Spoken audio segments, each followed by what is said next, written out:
अस्सलाम वालेकुम dear students, कैसे हैं आप लोग। होप सो आप ठीक होंगे और अल्हम्दुलिल्लाह एज़ यूजुअल मैं भी ठीक हूँ। तो बेटा हमारा जो लास्ट यूनिट था हम स्टेट्स ऑफ मैटर वो डिस्कस कर लिया था।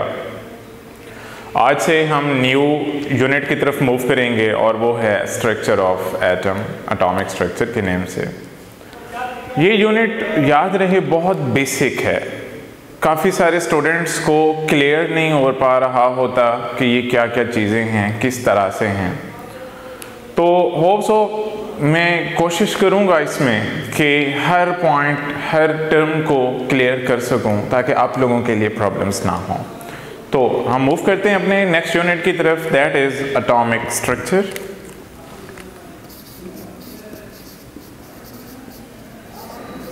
एटॉमिक स्ट्रक्चर में बेसिक जो हमारा इंडिविजुअल पार्टिकल है एटम, उसके बारे में हम मूव करेंगे। एटम स्टार्ट से देखेंगे। एटम के दो पार्ट्स हैं, एक सेंटर में पार्ट होता है। सेंटर में जो पार्ट है इसको न्यूक्लियस का नेम देते हैं, और ये जो बाहर सर्कुलर ऑर्बिट्स हैं, सर्कुलर पाथ्स हैं, इनको हम नेम या तो ऑर्बिट का देते हैं, ऑर्बिट्स का, या हम इसको शेल्स का नेम देते हैं। तो एटम में दो पार्ट्स हैं, एक न्यूक्लियस और सेकंड वन जो है वो ऑर्बिट्स या शेल्स। ऑर्बिट्स फर्दर सब डिवाइडेड होते हैं, जो कि हमारा नेक्स्ट टॉपिक है, इंशाल्लाह हम वो वहाँ डिस्कस कर लेंगे। यहाँ बेसिक सी चीज़ें आती हैं। न्यूक्लियस में जो सब एटॉमिक फंडामेंटल पार्टिकल्स होते हैं ये होते हैं न्यूट्रॉन्स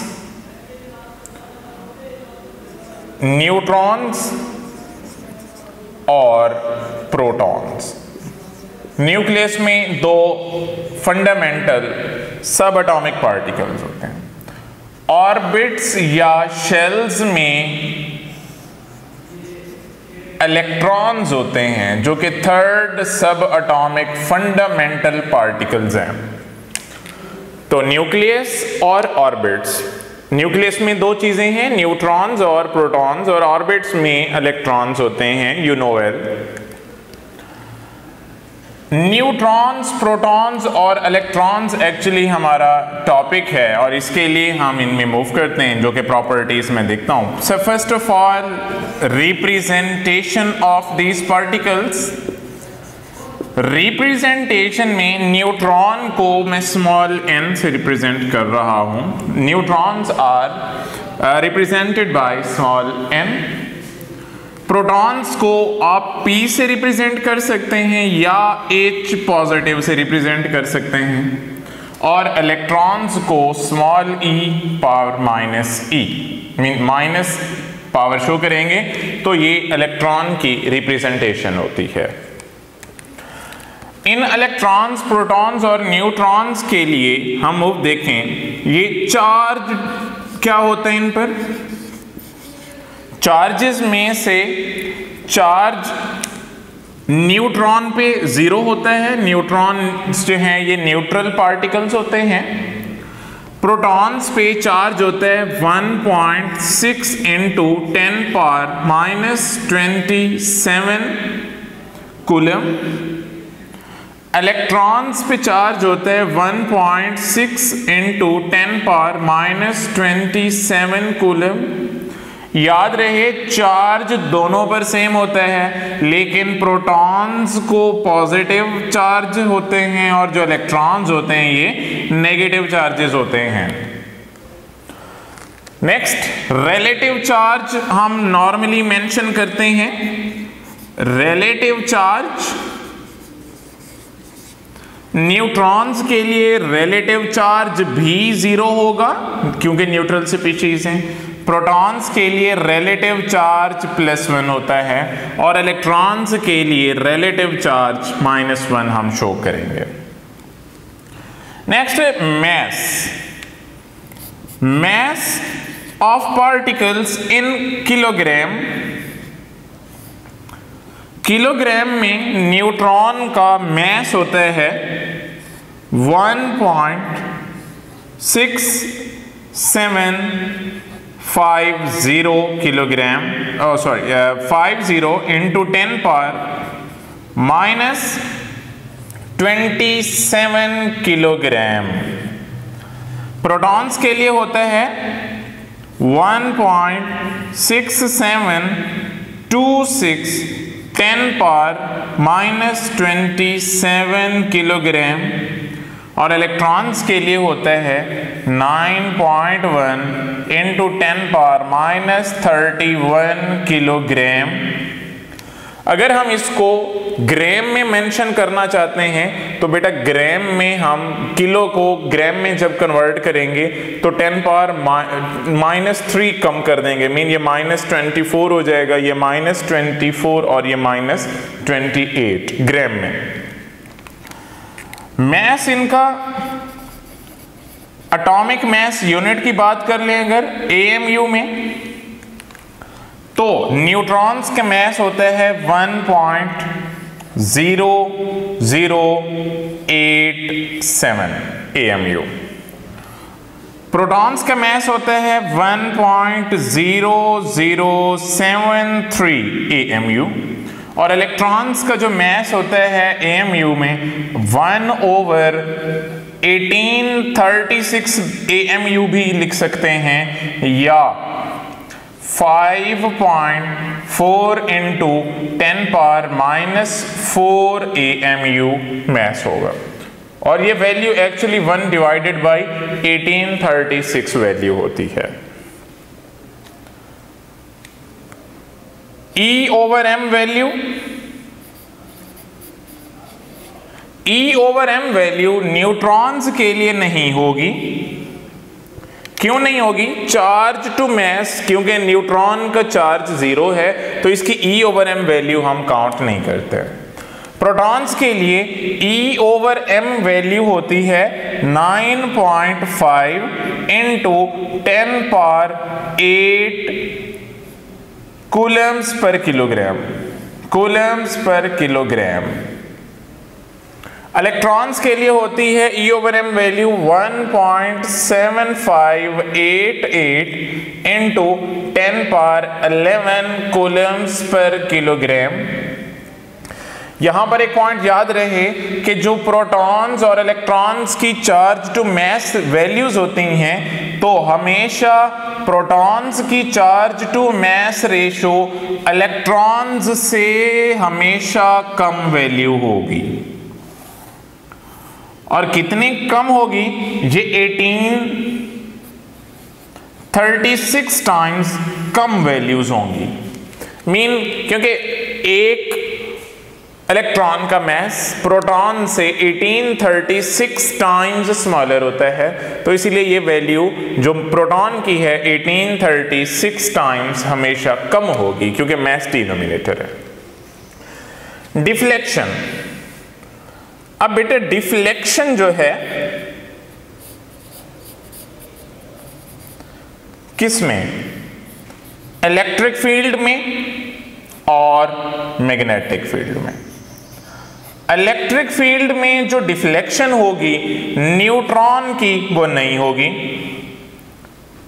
और प्रोटॉन्स की मैग्नेटिक फील्ड में भी नहीं होगी। क्यों? क्योंकि न्यूट्रल स्पीशीज है, तो न्यूट्रल स्पीशीज पर इलेक्ट्रिक और मैग्नेटिक स्पीशीज पर कोई इफेक्ट नहीं होता। प्रोटॉन्स के केस में इलेक्ट्रिक फील्ड में protons towards negative plate deflect हो जाएंगे, टुवर्ड्स नेगेटिव प्लेट, और मैग्नेटिक फील्ड में ये परपेंडिकुलर होंगे। परपेंडिकुलर, ये साइन परपेंडिकुलर के लिए यूज करते हैं।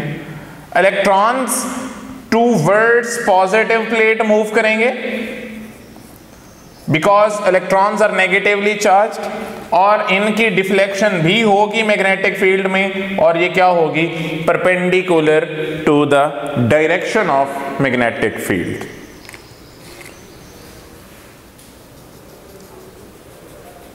तो ये बेसिक सी कुछ प्रॉपर्टीज हैं इलेक्ट्रॉन्स, प्रोटॉन्स और न्यूट्रॉन्स के लिए।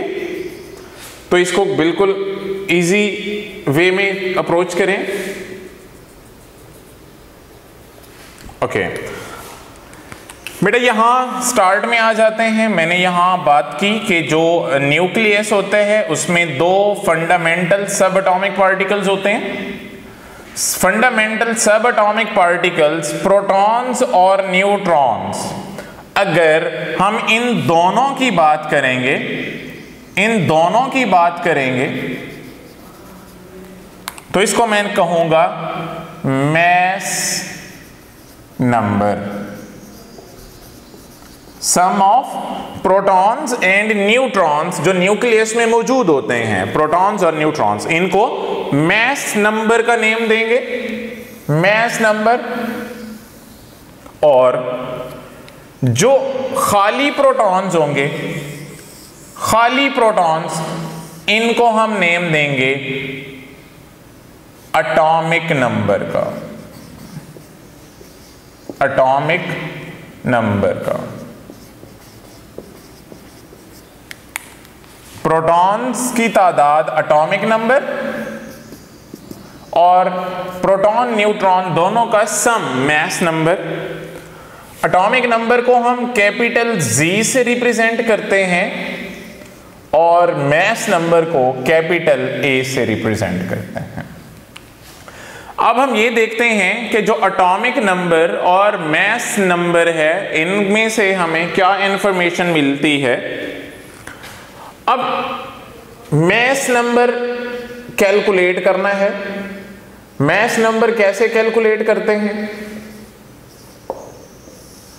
इसका फॉर्मूला होता है A equals Z plus N।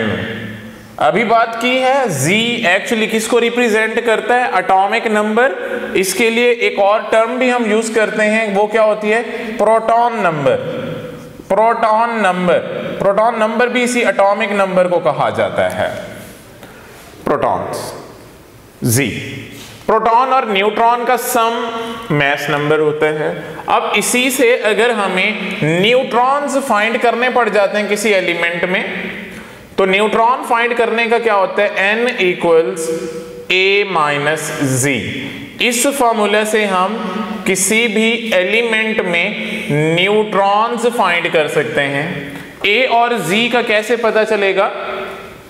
एक एलिमेंट है सपोज X, यहां आपको वैल्यूज जो गिवन होंगी, एक यहां वैल्यू होगी Y और एक यहां वैल्यू गिवन होगी Z। जो ये नीचे वाली वैल्यू होती है ये Z के लिए होती है और जो ऊपर वाली वैल्यू गिवन होती है ये A होती है। तो मीन आप ऊपर वाली वैल्यू में से नीचे वाली वैल्यू अगर माइनस कर लेंगे तो आपको न्यूट्रॉन्स मिलेंगे, न्यूट्रॉन्स की बातें मिलेंगी। अब इन्हीं फार्मूलाज से आप इजीली फंडामेंटल पार्टिकल्स जो है, सब एटॉमिक, इलेक्ट्रॉन है, प्रोटॉन है, न्यूट्रॉन है, आप उसके लिए वैल्यूज फाइंड कर सकते हैं। ओके, सपोज अब इसमें से जो पॉसिबल क्वेश्चंस आते हैं वो आपको एटॉमिक नंबर से या किसी भी फॉर्म में इलेक्ट्रॉन कैलकुलेट करने के बता सकते हैं, प्रोटॉन कैलकुलेट करने का बता सकते हैं, न्यूट्रॉन कैलकुलेट पूछ सकते हैं, मतलब मल्टीपल क्वेश्चंस आप इससे पूछ सकते हैं इनमें से। ओके, सपोज फर्स्ट टाइप के क्वेश्चन है, उसमें एक आपके पास जो एलिमेंट होगा, सपोज एक एलिमेंट है x minus 2, mean A9 form में है, उसमें आपको A वैल्यूज गिवन है। A की वैल्यू है बेटा 32, Z वैल्यू बता देते हैं कि 18 है, फाइंड आउट N।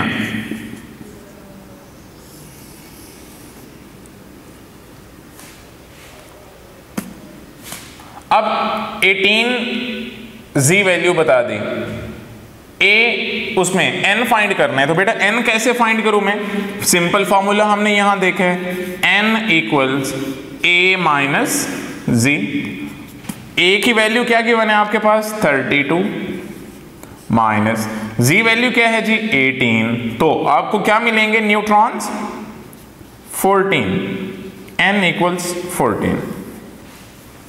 तो इस तरह से सिंपल सा क्वेश्चन आपसे पूछा जाएगा। अगर एक क्वेश्चन यहां से मैं ये देखूं आपसे पूछ लूं कि यह मैं इलेक्ट्रॉन जी जो कि प्रोटॉन को शो कर रहा था, अब यहां मैं एक ये बात कर लेता हूं कि आपके पास अगर इलेक्ट्रॉन 18 है, इसको मैंने चेंज कर दिया, अगर आपके पास इलेक्ट्रॉन्स 18 हैं तो क्या करोगे? अब यहां पर क्वेश्चन है आपका न्यूट्रॉन फाइंड करना, न्यूट्रॉन्स फाइंड करना है। बहुत क्लियर कर लीजिएगा इस पॉइंट को, इसमें न्यूट्रॉन फाइंड करने हैं मैंने। न्यूट्रॉन कैसे फाइंड करते हैं? a माइनस जी, a की वैल्यू गिवन है आपको, बिल्कुल गिवन है। जी तो हमने कहा कि वो तो एटॉमिक नंबर होता है, या मैंने कहा प्रोटॉन नंबर होता है। आपको क्या गिवन है? इलेक्ट्रॉन्स। तो जब इस टाइप का क्वेश्चन है कि आपको A9 गिवन हो, एटॉमिक मैस नंबर भी गिवन होगा और इलेक्ट्रॉन्स दे दें, एटॉमिक नंबर ना हो, तो आपने इसके लिए एक स्टेप ये करना होता है, पहले आप फाइंड करेंगे प्रोटॉन्स। हमें पता है कि जब कोई न्यूट्रल एटम होता है तो न्यूट्रल एटम में नंबर ऑफ प्रोटॉन्स इक्वल होते हैं नंबर ऑफ इलेक्ट्रॉन्स के। तो प्रोटॉन फाइंड करेंगे हम इस हमारे स्टैंडर्ड से, number of protons equals number of electrons in neutral atom. अब हमारे पास क्या है? A9। अब बेटा A9 के लिए जो हम बात करते हैं, A9 के लिए फॉर्मूला होता है, A9 के लिए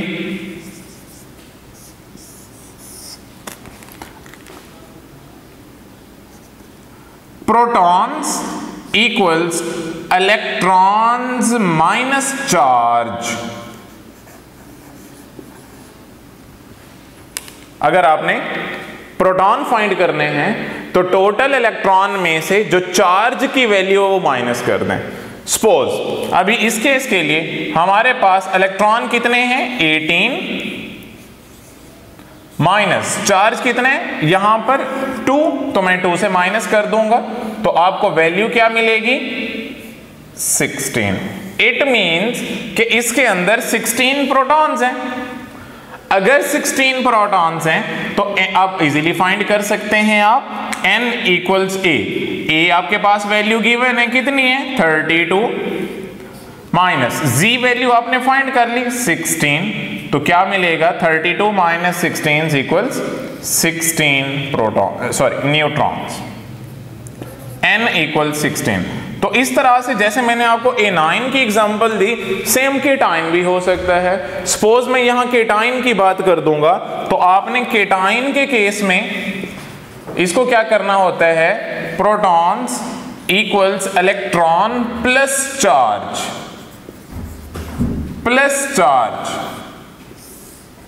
सपोज मैं आपसे इसी तरह का क्वेश्चन पूछ लेता हूं कि आपके पास x पॉजिटिव 2 है, उसका a जो है बेटा 24 है, और z इलेक्ट्रॉन्स की वैल्यू, टोटल जो इलेक्ट्रॉन्स हैं उनके पास 10। फाइंड आउट n वैल्यू क्या होगी? जब इस तरह का क्वेश्चन होता है आपका, तो आपने ये फॉर्मूला अप्लाई, केटाइन है तो केटाइन में आपको चाहिए प्रोटॉन्स। प्रोटॉन पहले कैसे फाइंड करोगे? तो मैंने ये फॉर्मूला बताया, प्रोटॉन्स इक्वल इलेक्ट्रॉन कितने गिवन है? 10, चार्ज कितने हैं? 2, आपने प्लस को या नेगेटिव को काउंट नहीं करना, 2 इक्वल्स 12, तो मीन 12 प्रोटॉन्स हैं। सिंपल फॉर्मूला न्यूट्रॉन का पुट करें, n equals a minus Z, a की वैल्यू क्या है? 24 माइनस 12 इक्वल 12 न्यूट्रॉन्स। तो मीन इस तरह से आप फाइंड कर सकते हैं। तो ये आपके मतलब इस टाइप के क्वेश्चंस आपसे पूछे जाते होते हैं। तो एक और टाइप के क्वेश्चन भी आपसे पूछ सकते हैं कि सिंपल आपके पास एक एलिमेंट है आपके पास, सपोज मैं कह देता हूं x माइनस 2, उसके पास जो इलेक्ट्रॉन्स हैं वो होते हैं जी 18 इलेक्ट्रॉन्स। एक x-2 फॉर्म में है, मीन ए